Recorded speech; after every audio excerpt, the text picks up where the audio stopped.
Dans les années 30, face à la concurrence naissante de l'automobile et surtout face au développement des liaisons par autocar entre les principales villes de province, et face en quelque sorte à la baisse du trafic, les compagnies de chemin de fer de l'époque se sont tournées vers une nouvelle race d'engins. Des engins qui devaient tout à la construction automobile sur rail, des engins plus légers, plus économiques et plus souples d'utilisation que l'antique locomotive à vapeur avec ses wagons. En un mot, les autorails. Et c'est ainsi qu'on a vu apparaître dans nos campagnes françaises des engins comme celui-ci.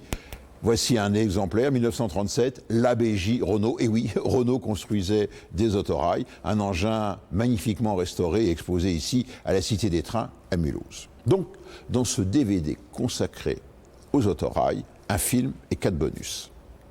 Le film, la star des autorails des années 50, construit à près de 300 exemplaires, le Picasso. Picasso, pourquoi? Eh bien, en raison de sa forme caractéristique, avec sa cabine surélevée sur le toit et excentrée. 4 bonus. Premier bonus, le matériel, le FNC. Autrement dit, le poids plume des autorails. 9 tonnes, 2 essieux, 90 chevaux pour 37 places assises. C'est le fruit de la réflexion de la Fédération nationale des cheminots dans les années 50.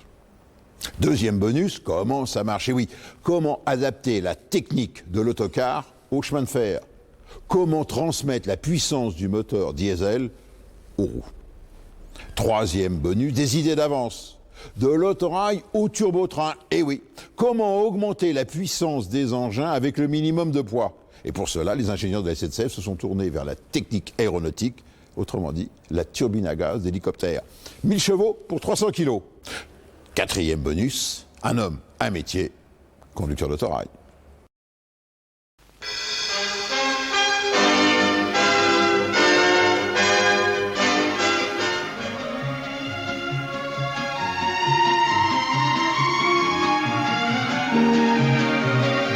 De 1950 à 1988, ils ont promené leur silhouette caractéristique sur toutes les petites lignes du réseau ferré français.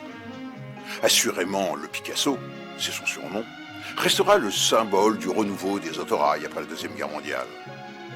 Simple, robuste, économique, facile à utiliser, sa conception doit d'ailleurs beaucoup à la technologie automobile, avec son gros V12 diesel de 300 chevaux placé à l'avant, son embrayage au pied et sa boîte de vitesse mécanique du type poids lourd.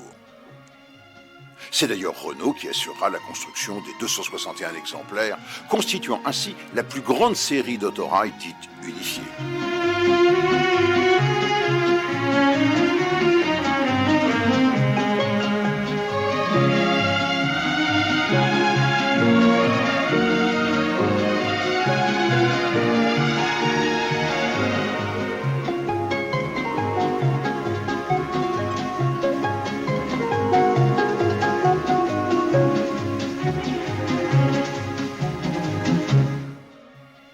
Mais face à une concurrence croissante de l'automobile et surtout des autocars, la SNCF lance alors l'étude d'engins plus rapides, plus confortables, les X 4300, 4500, plus connus sous le surnom de Caravelle. Innovation pour l'époque, ce ne sont plus des autorails, ce sont des EAD pour éléments automoteurs doubles. Cette innovation dans ce genre de matériel n'est pas la seule. Les principaux organes nécessaires à la vie et au confort de cette machine sont installés et suspendus sous le plancher. Le moteur diesel unique à cylindres horizontaux. Le coupleur hydraulique et la boîte de vitesse à commande automatique. Les transmissions et ponts de traction. Les auxiliaires, compresseurs et statodines. Le groupe de maintien de température de l'eau de refroidissement du diesel. La batterie de chauffage et climatisation. Les réservoirs à combustible et les réservoirs d'air pour les freins. Cette disposition permet, en utilisant l'espace libre sous le châssis, de réserver pour les voyageurs le maximum de place utile aux besoins de l'exploitation. Cependant, les appareils d'aspiration et les filtres à air sont installés dans la caisse, ainsi que la conduite d'échappement des gaz du moteur. Il en est de même pour le ventilateur, pour les radiateurs de refroidissement et pour les armoires d'appareillage électrique. Outre la cabine de conduite, L'aménagement intérieur de la motrice comporte une soute à bagages, un vaste compartiment de deuxième classe et une plateforme d'accès. Par l'intercommunication établie entre les deux voitures, on pénètre dans la remorque qui possède un compartiment de deuxième classe et un de première classe. À son extrémité, un poste de conduite permet la marche réversible. La construction de ce nouveau matériel ferroviaire est due aux ateliers du nord de la France, près de Valenciennes. La caisse repose sur un châssis en profilé d'acier.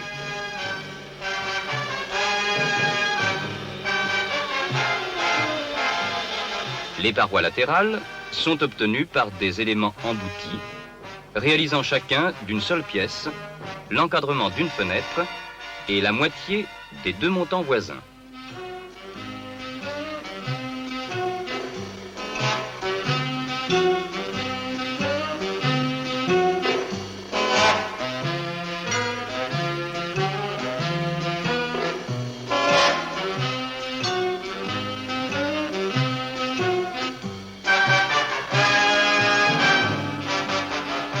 Tous les assemblages sont soudés.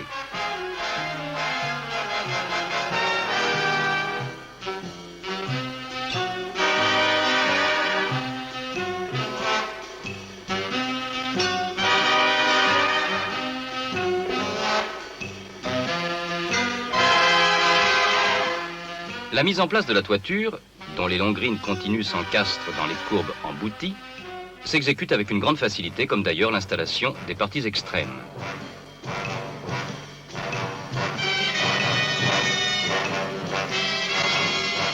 La robuste constitution de l'ensemble, châssis et caisse, permet de résister convenablement aux efforts de choc.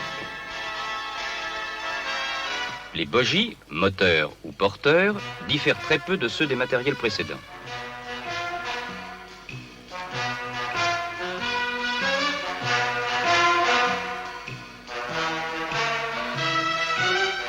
Les ressorts de suspension sont écartés au maximum pour réduire l'inclinaison de la caisse. Ils donnent toute satisfaction quant au confort sous tous ses aspects. Flexibilité, galop, roulis, gîte, etc. Mais pour la première fois, le jeu latéral possible par rapport à la caisse atteint 50 mm. L'ensemble de ces dispositions ont donné d'heureux résultats pour la tenue en ligne des éléments automoteurs.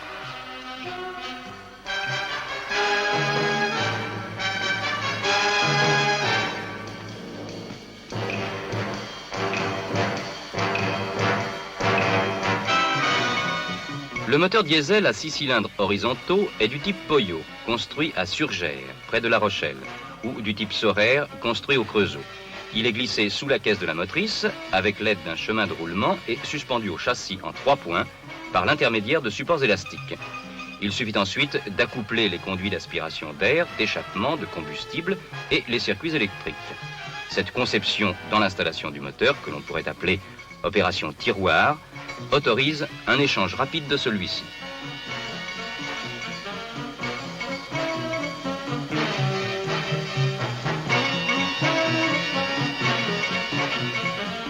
La boîte de vitesse construite par la société de Dietrich est établie pour une puissance de 370 kW. C'est une boîte mécanique à 8 vitesses, à commande automatique, dont les pignons dentés sont toujours en prise. Pour sa mise en place sous le châssis, on utilise le même procédé avec les mêmes avantages que celui adopté pour le moteur.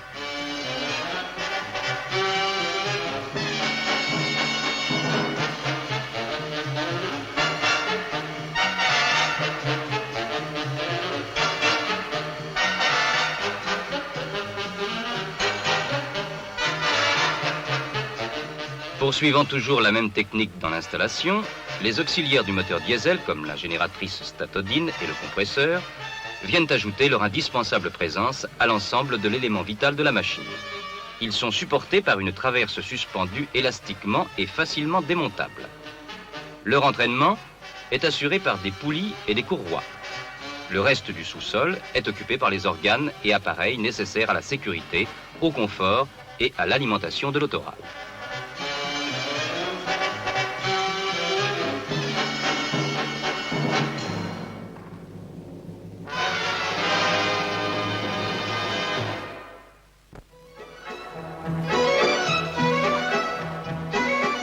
maintenant préparées pour recevoir leur robe définitive, motrice ou remorque, sont soumises à l'action colorée des pistolets pulvérisateurs de l'atelier de peinture.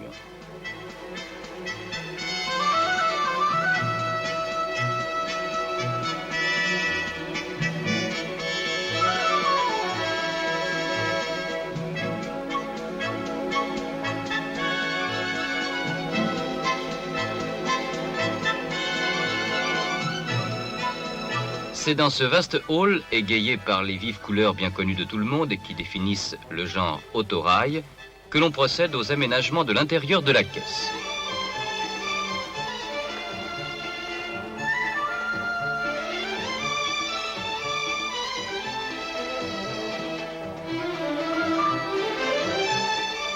Si les accumulateurs sont rangés de façon inhabituelle dans les armoires du compartiment à bagages, ils y sont parfaitement ventilés, accessibles et à l'abri des intempéries.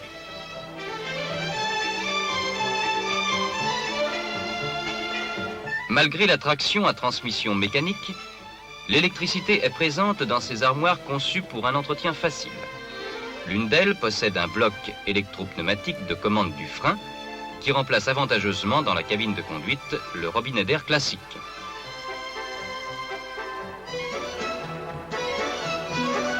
Du frein à l'accélération, en passant par le sens de marche, tout est à commande électrique automatique. Les relais d'appareillage, dans des boîtiers transparents, protégés de la poussière, sont très facilement interchangeables.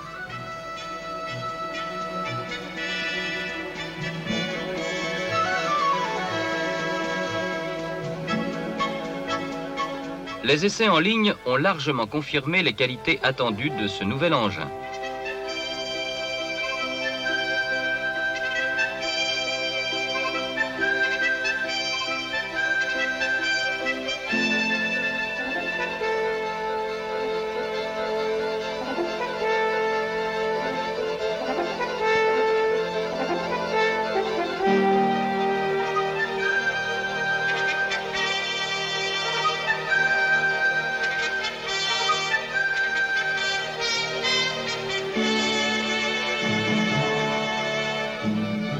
Au cours de ces essais, des démarrages ont été effectués avec satisfaction en rampe de 30 mm par mètre.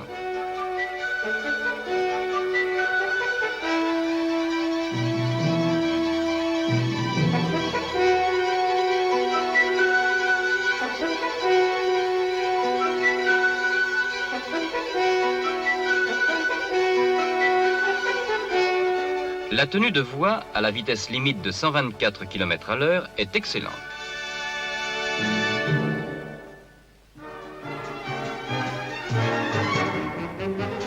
En pénétrant à l'intérieur de l'autorail, ici sous la conduite d'une charmante hôtesse, les voyageurs de seconde classe remarquent tout de suite que grâce à une insonorisation très efficace, leur quiétude n'est nullement troublée par le bruit du moteur qui tourne sous leurs pieds.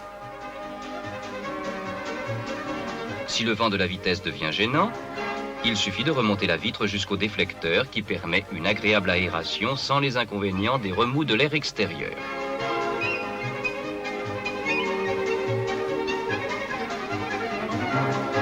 Les sièges sont suffisamment confortables pour servir éventuellement de couchette à ce jeune voyageur.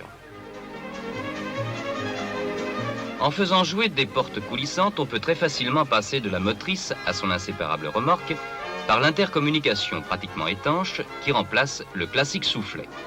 Dans celle-ci, après avoir parcouru ce compartiment de deuxième classe, identique du point de vue confort au précédent, nous pénétrons dans celui des premières classes, qui, sans être luxueux, apporte aux usagers le maximum de confort qu'ils peuvent demander pour ce genre de transport.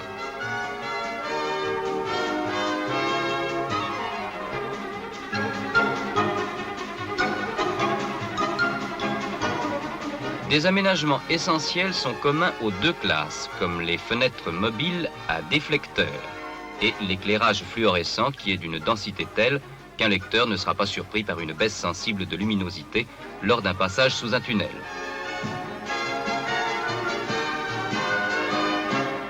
Si les sièges sont fixes en seconde classe, en première, ils sont réversibles 2 par 2 et permettent le vis-à-vis.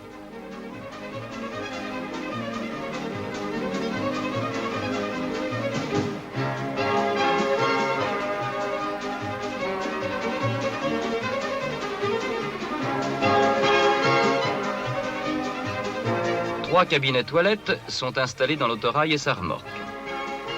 Sur les plateformes d'accès, on trouve des dégagements pour les bagages encombrants. La climatisation et le chauffage des compartiments de voyageurs sont obtenus par une distribution d'air portée à une température convenable dans un réchauffeur, parcouru dans l'autorail par l'eau de refroidissement du moteur et dans la remorque par les gaz d'un brûleur à combustible liquide.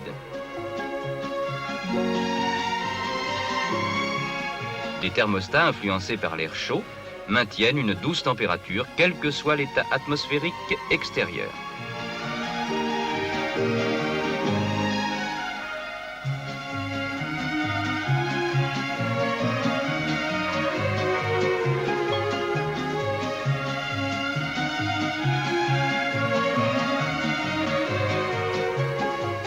En période chaude, la ventilation peut être obtenue par la même distribution d'air, chauffage évidemment arrêté.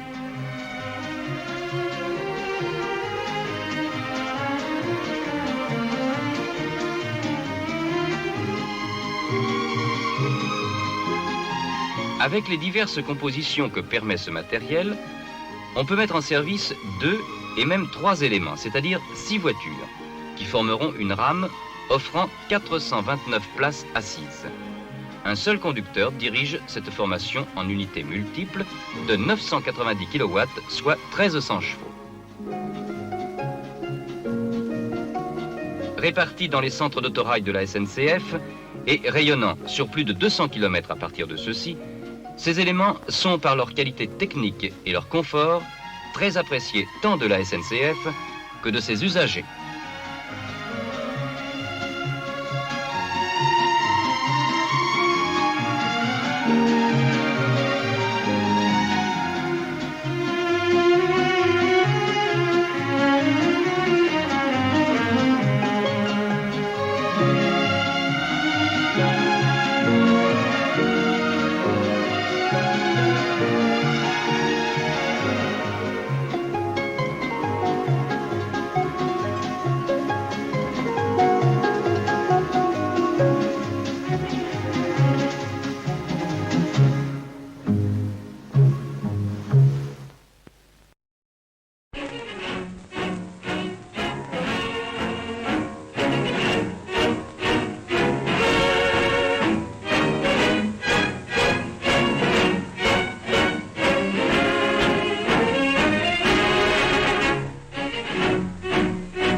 Vous connaissez tous l'activité des grandes gares parisiennes et tout le soin qu'apporte la SNCF à l'exploitation de ses lignes principales.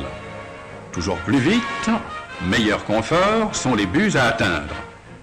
Les efforts ne sont pas ménagés et de très beaux résultats ont été obtenus. Locomotives puissantes, autorail rapide, rames modernes, traction électrique et voitures confortables.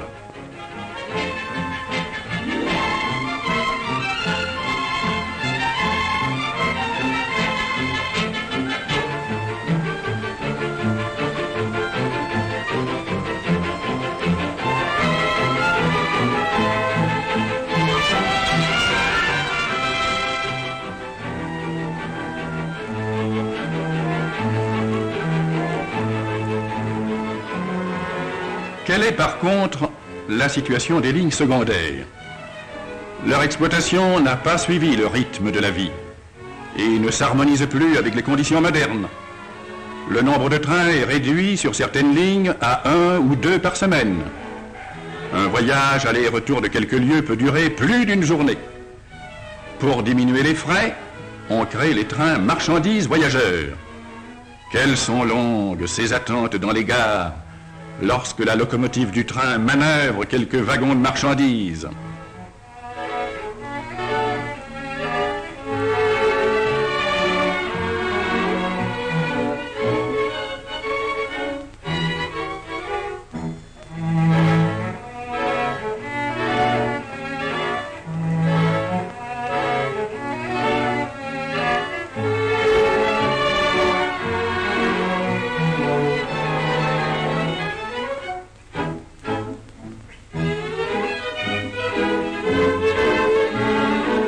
Tout ceci lasse le voyageur. Il oublie alors le chemin de la gare.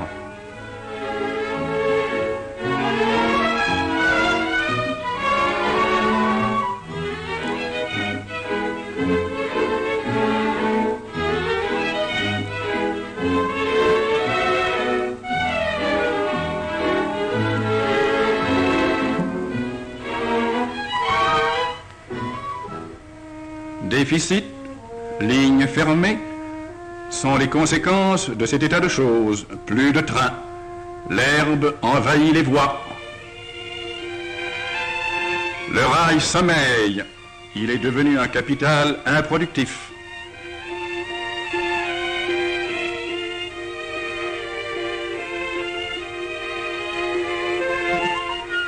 Ces magnifiques régions françaises ont pourtant besoin de moyens de communication pour mettre leurs productions en valeur et améliorer les conditions de vie de leur population. Telle est la situation en 1939.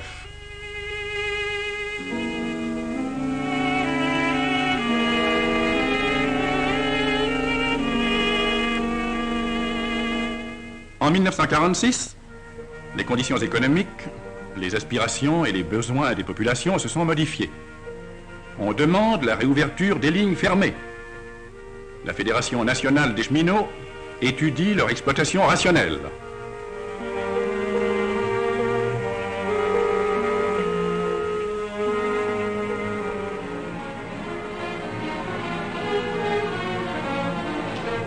C'est la naissance de l'autorail FNC, dont 2 prototypes sont mis en fabrication.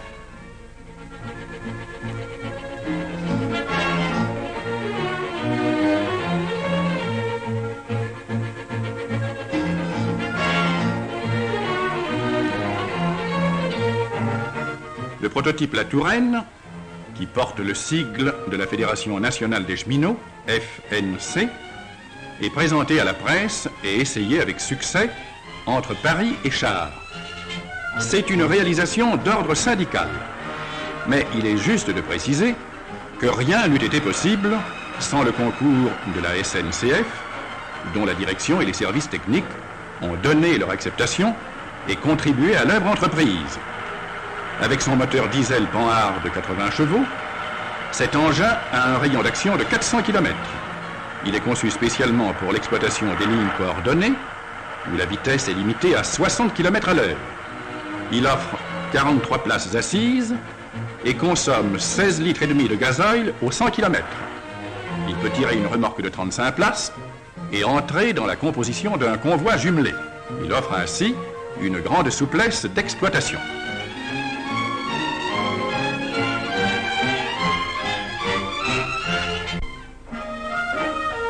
En 1947, les autorails FNC assurent, à partir du 4 mai, le service voyageur entre Montauban, l'Exos et la Guépie.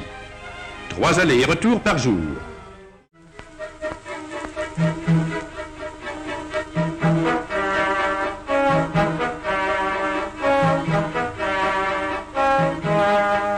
Chaque jour, à la rentrée au dépôt, l'autorail est visité par le conducteur. Cette visite journalière, geste professionnel, est l'une des conditions qui régissent ce que l'on nomme en termes de métier une marche normale.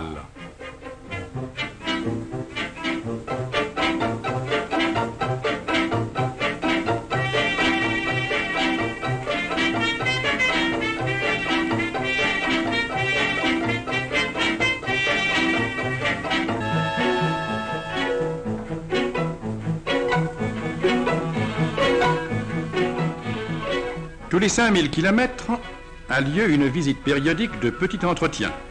il faut vidanger l'huile. Veiller particulièrement au bon état et à la propreté des organes où circule le combustible. Injecteur, filtre à gazoil. Le schéma montre la circulation du gazoil dans les tuyauteries et l'injection dans les cylindres du moteur.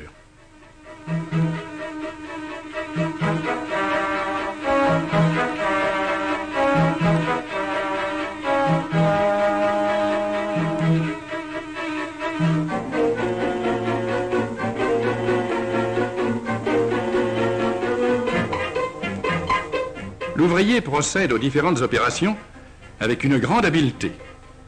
L'entretien du matériel FNC est simple. Il se fait avec un outillage réduit. L'accessibilité des organes, l'interchangeabilité des pièces, les facilités d'entretien sont une règle absolue pour cette construction.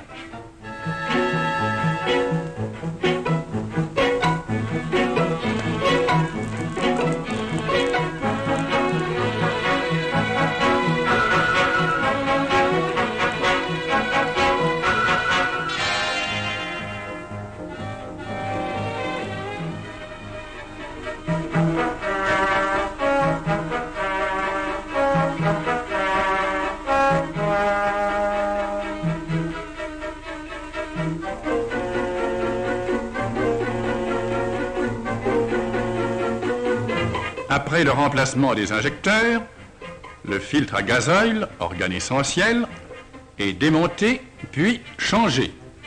Ces opérations s'exécutent dans un temps très court.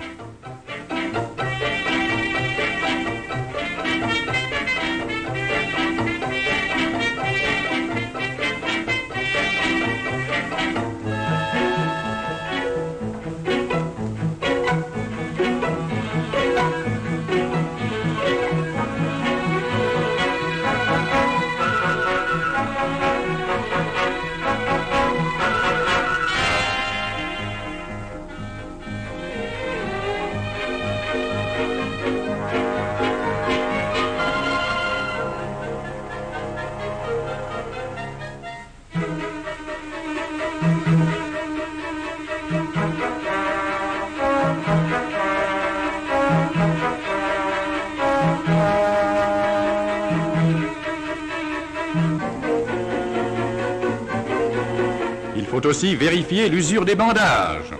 Sécurité d'abord.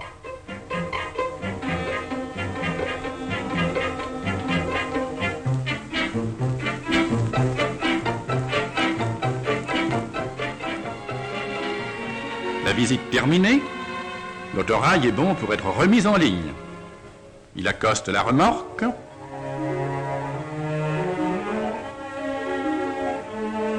Et le convoi se rend au quai de départ. Le conducteur reprend son poste de conduite. Paré, en route.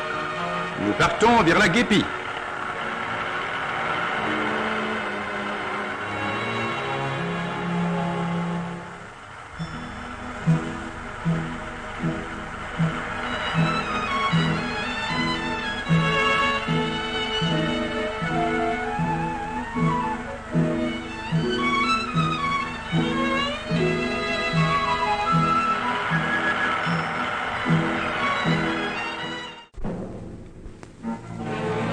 Après un parcours de 80 000 km, la révision du moteur est nécessaire.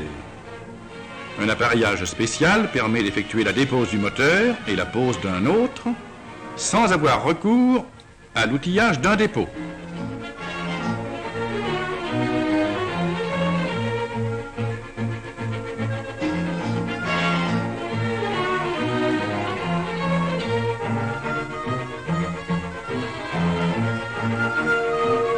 Le changement de moteur est réalisé par 2 ouvriers en 1 heure.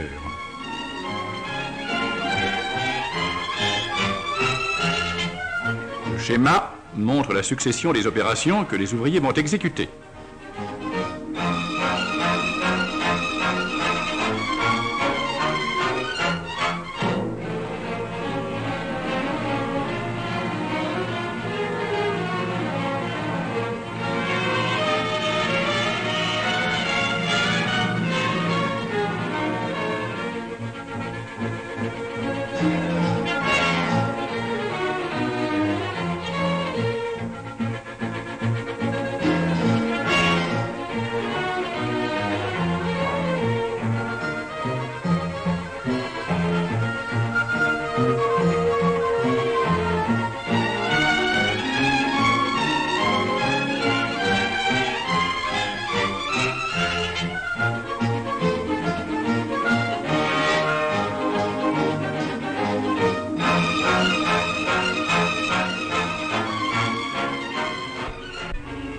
Les autorails prototype FNC ont circulé 8 mois entre Montauban et la Guépie à la complète satisfaction de tous.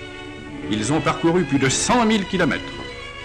Les représentants des populations de cette région, dans une importante réunion organisée par la municipalité de la Guépie, expriment leur satisfaction.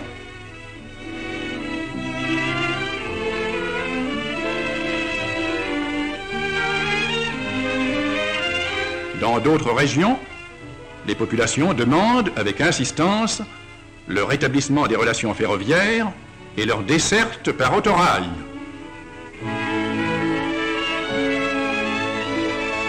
Une série de 30 autorails a été commandée à la Compagnie Générale de Construction de Saint-Denis. Voici l'Adour, premier autorail FNC construit par cette compagnie, en cours d'essai au mois de juin 1948.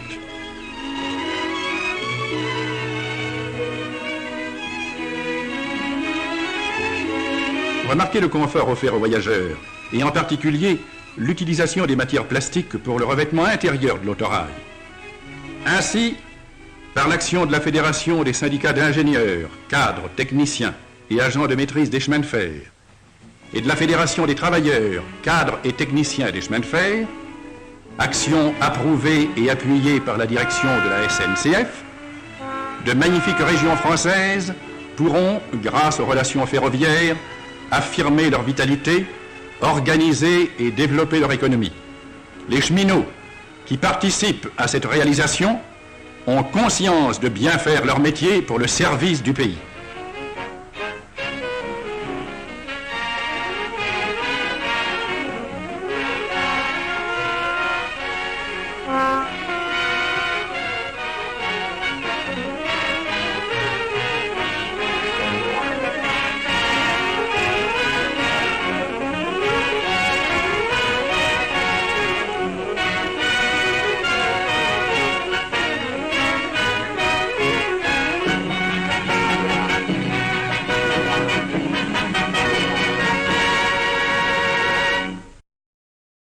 Lorsque l'on veut adapter la technique automobile, le monde du camion, de l'autocar, au chemin de fer, la difficulté ne réside non pas tant dans la puissance à transmettre, de l'ordre de 300 chevaux, mais dans le coût, dans les efforts à transmettre en raison de la masse et de l'inertie. Et là, il y a une règle implacable.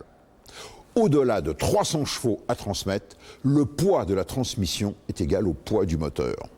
D'où l'idée de fractionner la puissance.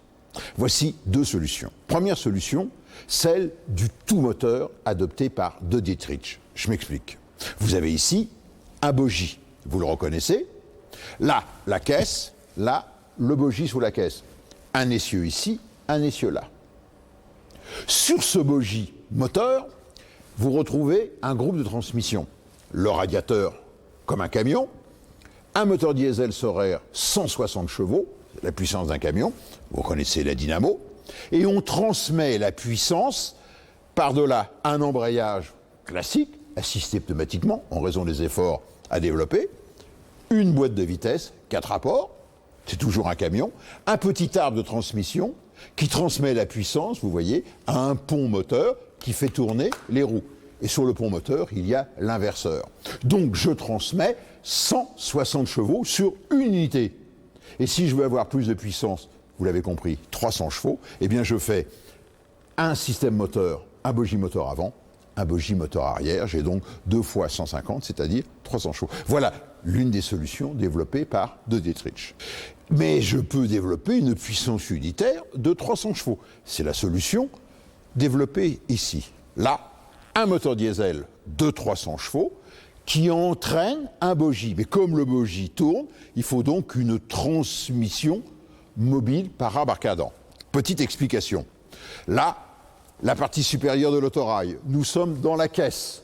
En dessous, le bogie avec les roues. Je vais donc transmettre la puissance de la caisse aux roues par un système articulé. Le moteur diesel est fixé sur le châssis, 300 chevaux, accouplé à un embrayage tout à fait classique, mais dont la commande est pneumatique. Derrière l'embrayage, regardez bien, une boîte de vitesse à 4 rapports. Vous voyez la taille des engrenages par rapport à une boîte de vitesse de camion de 300 chevaux. Et ce, en raison des énormes couples à transmettre. Et le passage des vitesses se fait non pas manuellement, mais par un asservissement pneumatique en raison des efforts à transmettre. Derrière, vous trouvez un renvoi d'angle pour renvoyer la puissance aux roues. Ici, 2 couples coniques, un pour la marche avant, l'autre pour la marche arrière, l'inverseur étant ici. Je transmets donc la puissance aux roues par cette énorme transmission, regardez la taille de l'arbre de transmission, qui me le transmet à un pont moteur qui alimente les roues. Voilà donc l'essieu avant du bogie, et un autre arbre de transmission ici auxiliaire me transmet la puissance aux roues arrière du bogie. Donc, je résume, 300 chevaux dans la caisse que je transmets au bogie par l'intermédiaire d'arbres de transmission. Au-delà de 300 chevaux, si je veux faire 600 chevaux sur certains autorails, eh bien je fais un groupe de transmission avant et un groupe de transmission arrière. 2 fois 300, 600. Au-delà, eh bien il a fallu imaginer autre chose. Et cette autre chose, c'était une nouvelle transmission. La nouvelle transmission, c'est la transmission hydraulique du côté allemand et du côté américain, la transmission électrique. Autrement dit, un moteur diesel qui entraîne une dynamo, disons un alternateur, qui fournit du courant à des moteurs électriques placés dans les roues.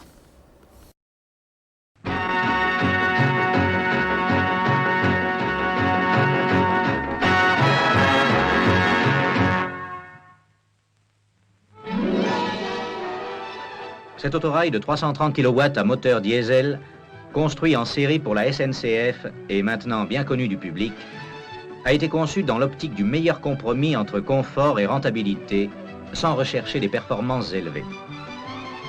Il en résulte que la vocation de ce véhicule est essentiellement la desserte omnibus et celle des lignes de la banlieue des grandes villes. En revanche, il est certain que les relations rapides à grande vitesse interville imposent beaucoup plus de puissance que sur l'autorail de série.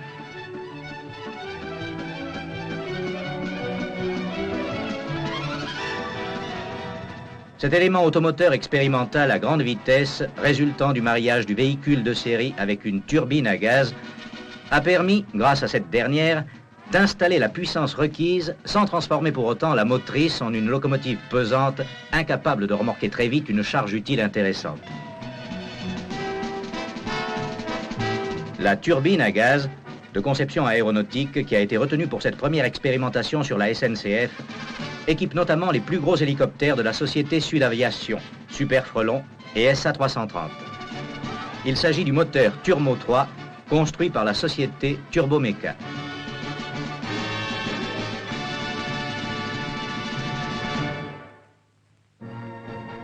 Un élément automoteur de 330 kW a été choisi pour subir les transformations nécessaires à la réalisation de l'expérience envisagée. On reconnaît sur ce matériel classique le moteur diesel, la boîte de vitesse, le radiateur et le ventilateur, l'échappement, l'aspiration d'air, une cabine de conduite et la soute à bagages. Le reste de la motrice est occupé par un compartiment de 2e classe et une plateforme d'accès. Pour, dans certains cas, conserver la pointe du moteur diesel, c'est sur la remorque de l'élément automoteur que sera installée la turbine à gaz. Les installations actuelles de la remorque comportent un compartiment de 1re classe et un de 2e classe. Cette disposition sera remplacée par les compartiments turbomoteur, réducteur et laboratoire et le compartiment voyageur aménagé en 1re classe. Un carénage aérodynamique est adapté à chaque extrémité de l'élément expérimental. Aux bogies classiques se substituent d'autres d'une conception nouvelle. L'installation du turbomoteur a nécessité la mise en place d'éléments nouveaux.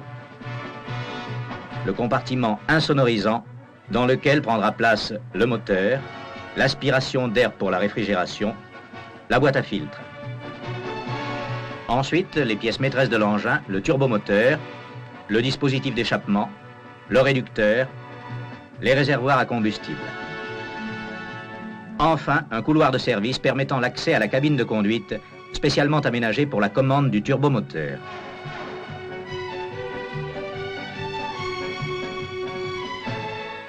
La liaison réducteur-bogie est obtenue par arbre à cardan.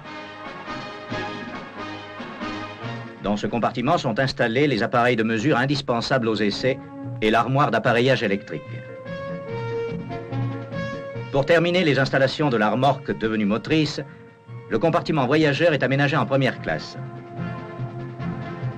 Ainsi donc se présente l'élément automoteur modifié. La césure entre caisses a été réduite et les portes arrière d'accès dans la motrice diesel ont été remplacées par un panneau afin de diminuer la résistance aérodynamique du véhicule.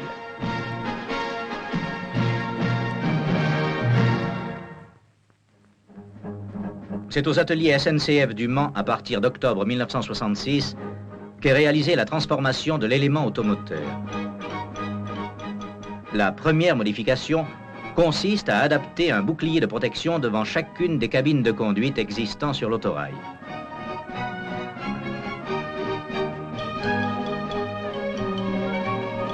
Deux carénages aérodynamiques, étudiés en soufflerie et réalisés en polyester stratifié par les ateliers SNCF de Sotteville-Budicom, sont placés aux extrémités de l'élément.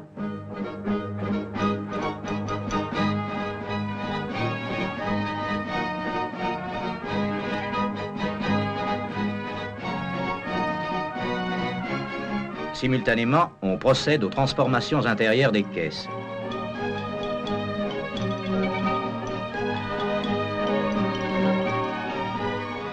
C'est au tour maintenant de l'installation du moteur dans son compartiment. Il faut préciser que ce type de machine est désigné sous le terme générique de turbomoteur. Les organes essentiels et son fonctionnement se révèlent ainsi. Le démarreur et la pompe à combustible. Le compresseur axial et le compresseur centrifuge. La chambre de combustion annulaire et la turbine du générateur de gaz. La turbine libre de travail reliée mécaniquement au réducteur principal. On constate qu'il n'existe aucune connexion mécanique entre générateur de gaz et la turbine libre. Seuls les gaz de combustion assurent une liaison fluide entre ces deux rotors, ce qui permet de réaliser les fonctions d'embrayage et de conversion de couple. On peut donc réaliser une transmission mécanique beaucoup plus simple que celle qui est nécessaire au moteur diesel. Le Turmo 3C, dont la masse ne dépasse pas 300 kg, délivre des puissances aéronautiques et ferroviaires respectivement égales à 1100 et 860 kW, c'est-à-dire 1500 et 1170 chevaux. L'application de la turbine à gaz apporte donc des avantages substantiels non seulement au niveau de l'organe moteur, mais également à celui de la transmission. Ce sont ces avantages qui justifient l'expérimentation de la turbine à gaz. Grâce à sa légèreté et à sa compacité, son installation a coûté peu de place et pourtant, pour cette première application, son compartiment a été largement dimensionné pour faciliter au maximum le travail des expérimentateurs.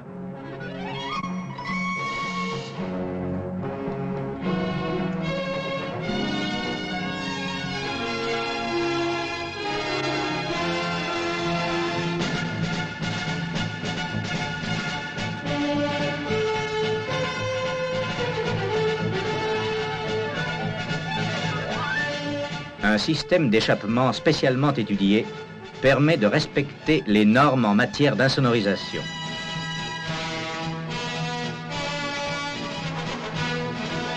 D'autre part, le dispositif d'aspiration d'air est complété par un volet que l'on peut orienter selon le sens de marche et qui, à grande vitesse, augmente la pression d'admission du moteur.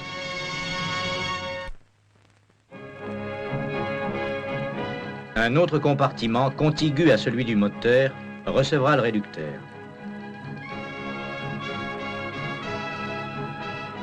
Ce réducteur ne réalise que les fonctions de réduction et d'inversion de sens de marche. Il ne comporte ni changement de vitesse, ni embrayage. Cependant, une commande manuelle permet d'isoler le turbomoteur de la transmission.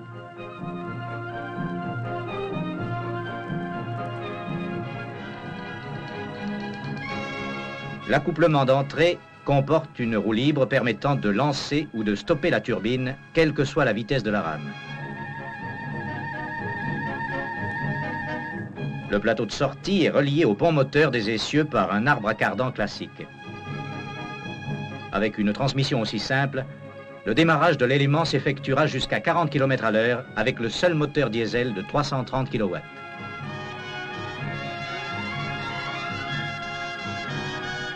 Le réducteur inverseur est fixé rigidement à la structure du véhicule.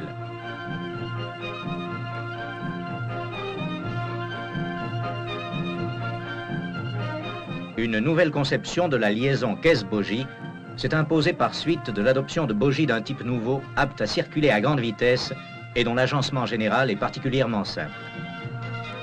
Selon les tendances actuelles, ce bogie présente des élasticités transversales et verticales importantes. Les boîtes d'essieux sont liées aux bras de suspension. Ceux-ci sont articulés à leur autre extrémité sur la traverse de charge par l'intermédiaire de barres de torsion.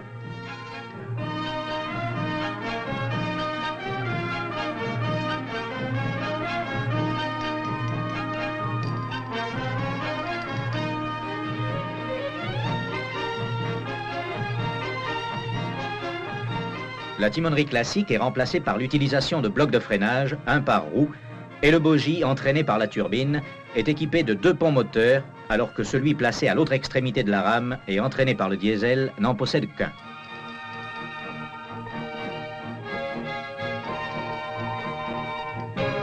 Les bogies vont maintenant prendre leur place respective sous la caisse.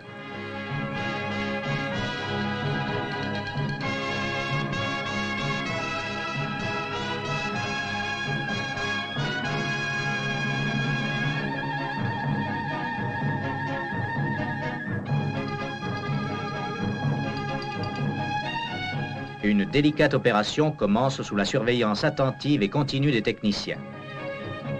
La caisse descend lentement sur les bogies.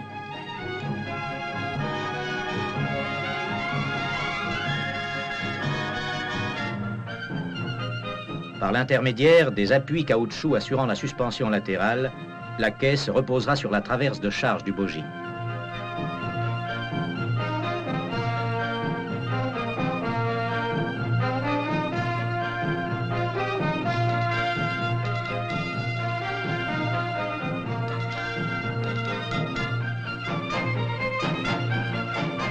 Enfin, toujours avec une grande précision, l'opération s'achève. Caisse et bogie sont définitivement accouplés. Le premier turbotrain est né.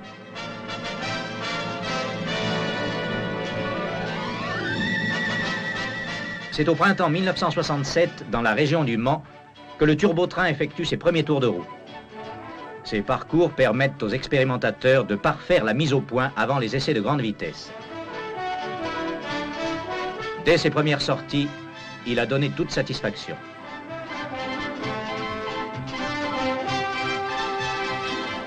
Quelques mois après sa naissance, le turbotrain va se révéler un enfant prodige. Au cours de cet essai réalisé entre Orléans et Vierzon, il atteindra sa vitesse record. Le démarrage de la rame s'effectue avec le seul moteur diesel.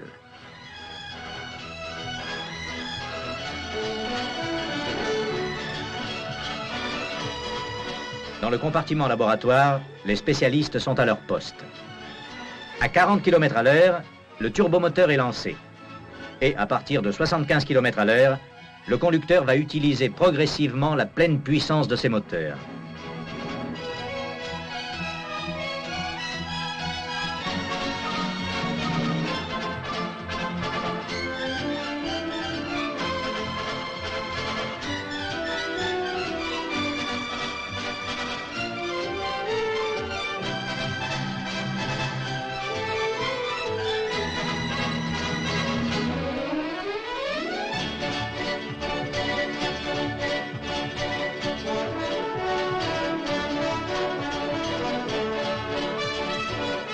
« 160 km à l'heure.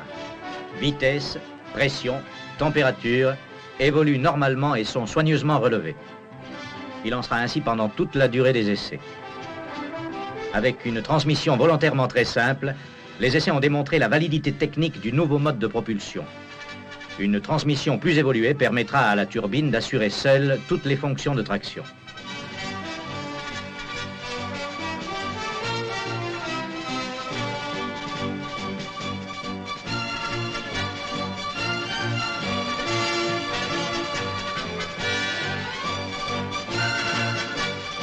La vitesse augmente régulièrement, 222 km à l'heure.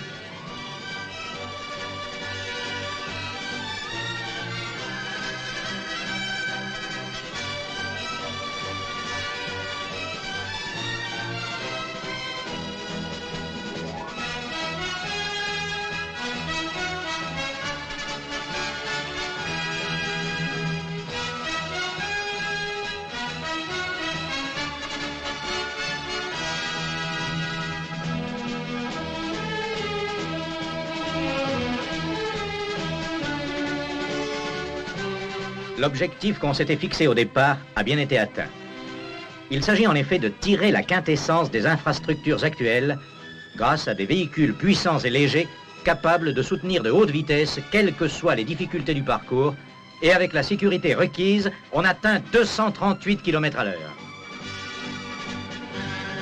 L'expérimentation de l'élément automoteur, qui porte sur 80 000 km au début de 1968, a déjà permis de recueillir de précieuses informations. Désormais, la voie est ouverte aux véhicules futurs qui permettront aux chemins de fer d'offrir un service particulièrement attrayant sur les relations intervilles.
Il y a quelques années, des trains de voyageurs étaient encore remorqués par des locomotives à vapeur semblables.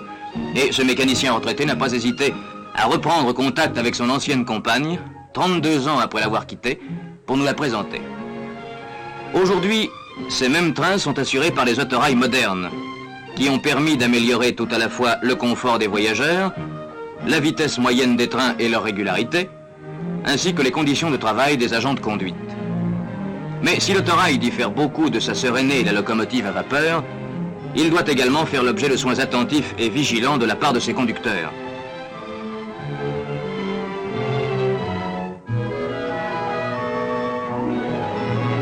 Un jeune agent vient demander à son chef quelques renseignements sur le métier de conducteur d'autorail. Cet agent est un jeune chauffeur.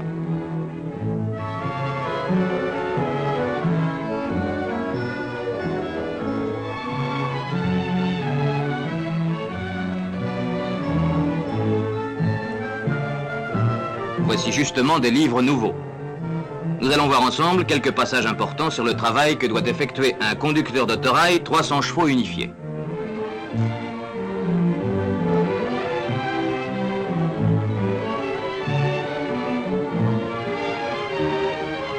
Ce livre, très vivant grâce à ses photographies, ses schémas, parle de lui-même. Nous allons suivre, si vous voulez bien, le conducteur depuis le moment où il arrive au dépôt pour prendre son service.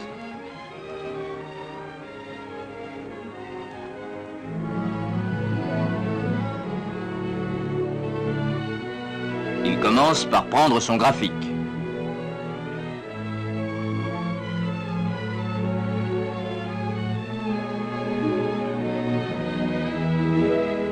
Il prend connaissance des ralentissements pouvant exister en cours de route.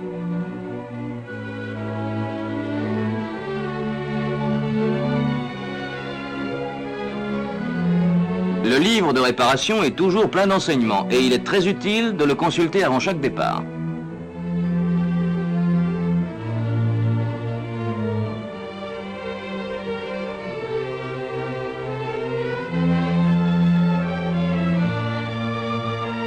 En arrivant à la voiture, la première opération est de fermer l'interrupteur général de batterie.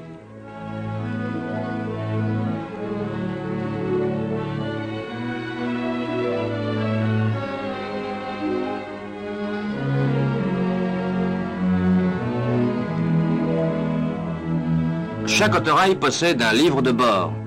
Et si le conducteur se trouve dans un poste isolé, il devra le consulter avant même de commencer son travail de préparation.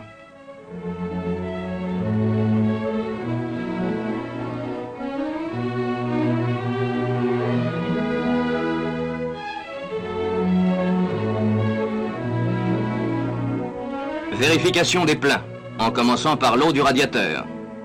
Si le niveau se trouve trop bas, il devra ouvrir la vanne d'aspiration et actionner le levier de la pompe JAPI pour atteindre le niveau normal.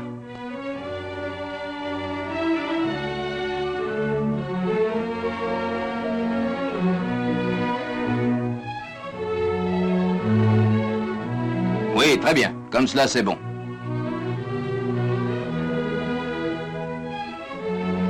Les volets du radiateur sont vérifiés et laissés dans la position de fermeture.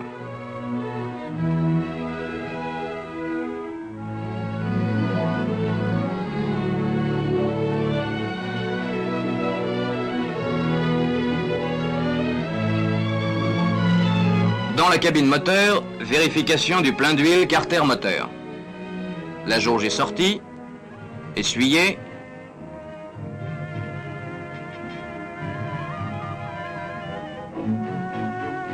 Puis vérifier. Le niveau normal correspond au repère maximum de la jauge, moins 10 mm.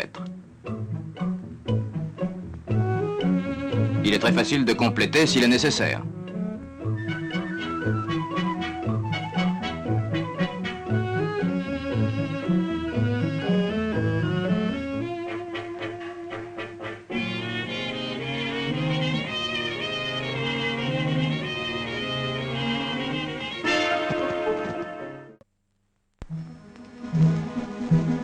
Avant le lancement du moteur, le conducteur fait le plein des circuits à combustible avec la pompe à main. Il s'assure du fonctionnement de l'indicateur de débit. Nous sommes prêts pour lancer le moteur. Réglé à 550 tours. Vérifiez les appareils de bord. Pression d'huile, ampèremètre, indicateur de débit coule toujours. Oui. Encore un coup d'œil. C'est maintenant le moment d'aller graisser les culbuteurs.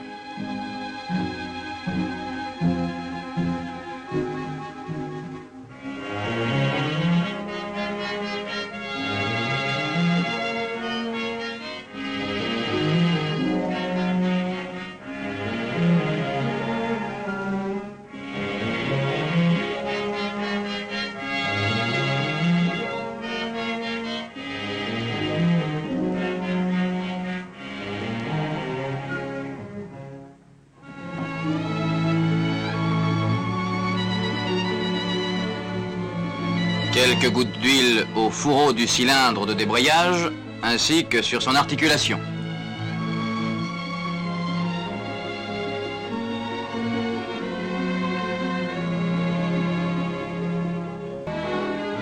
Par le thermomètre double, contrôlez les températures eau et huile. Essai des freins, position d'urgence, pression bogie moteur 5 kg 300, porteur 4 kg 500, mais il faut aller voir sur place si les sabots sont bien appliqués.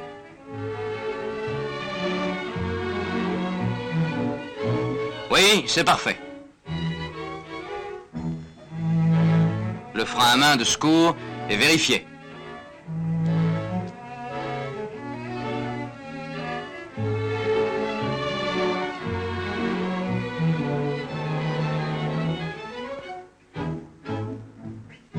Voici la commande pneumatique des essuie-glaces. Il est bon de s'assurer de leur fonctionnement.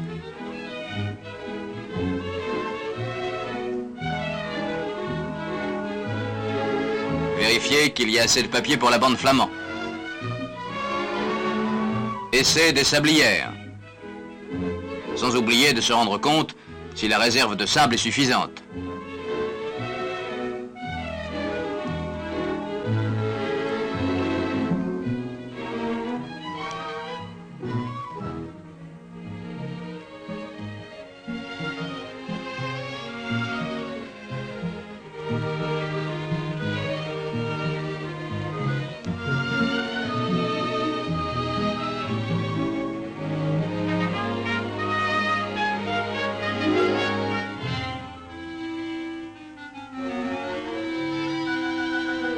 Le tour de la voiture est effectué, les cales sont enlevées, le personnel prévenu est éloigné, le signal de sécurité est retiré, et enfin, avant le départ, le conducteur va vérifier si l'autorail est bien muni de son outillage de bord.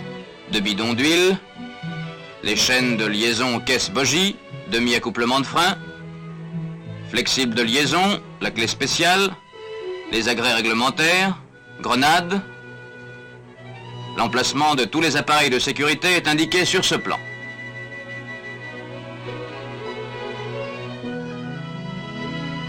L'extincteur, les pétards,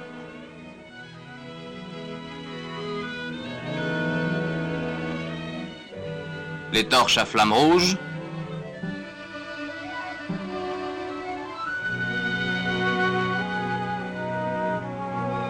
les drapeaux,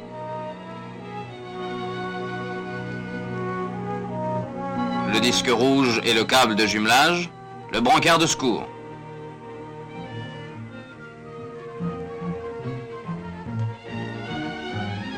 L'inverseur est mis dans le sens convenable, puis verrouillé. Les vitesses, c'est très simple. Nous allons les marquer pour vous faciliter. Point mort, première, deuxième,